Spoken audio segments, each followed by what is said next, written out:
Հայաստանի Հանրապետությունը ի վիճակի է կազմակերպել եւ անցկացնել ժողովրդավարական ամենաբարձր չափանիշներին համապատասխանող ընտրություններ։ Ես ուզում եմ հիշեցնել, մենք դա արել ենք, մեզ դա հաջողվել է անել նույնիսկ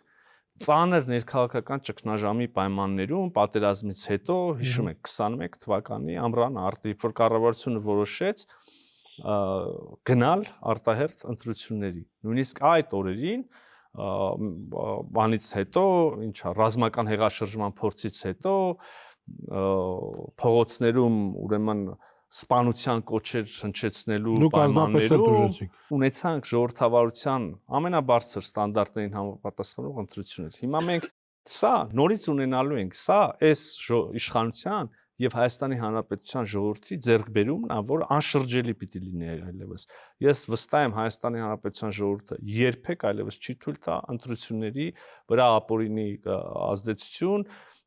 էական չափերի, չի թույլ տա ընտրությունների արդյունքների ուրեմն կեղծարարություն։